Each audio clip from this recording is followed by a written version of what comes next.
ABD Başkanı Joe Biden göreve geldikten sonra Şubat ayından bu yana ise ilk kez Çin Devlet Başkanı Xi Jinping ile bir telefon görüşmesi gerçekleştirdi.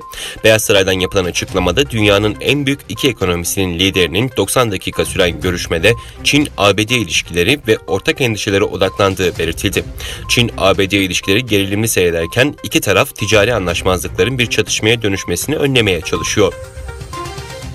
Rusya, ABD'nin Moskova Büyükelçisini Dışişleri Bakanlığı'na çağırdı. Rusya Dışişleri Bakan Yardımcısı, ABD'li teknoloji şirketlerinin yapılacak Duma seçimlerine müdahalede bulunduğu gerekçesiyle elçinin çağrıldığını duyurdu.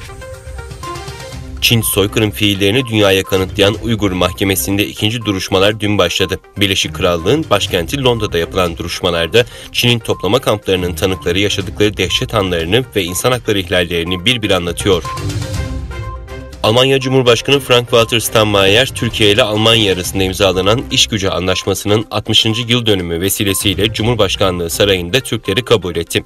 Steinmeier, İşgücü'nün 60. yıl dönümünde Almanya'ya gelen birinci nesil Türklerin yanı sıra ülkedeki ikinci ve üçüncü nesil göçmenleri de davet etti. Belarus'un başkenti Minsk'te düzenlenen Rusya-Belarus Birlik Devleti Bakanlar Konseyi toplantısında Rusya Başbakanı ve Belarus Başbakanı hükümetleri adına 28 maddeden oluşan bildiriyi imzaladı.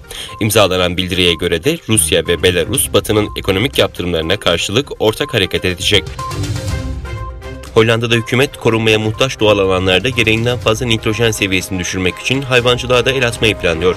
Bunun için de ülkedeki canlı hayvan nüfusunu 1/3 azaltmak düşünülüyor.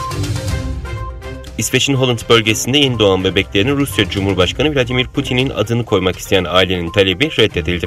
Vergi dairesinden yapılan açıklamaya göre söz konusu ismin gelecekte çocukta travmaya sebep olabileceği göz önünde bulundurularak bu talebin reddedildiği belirtildi.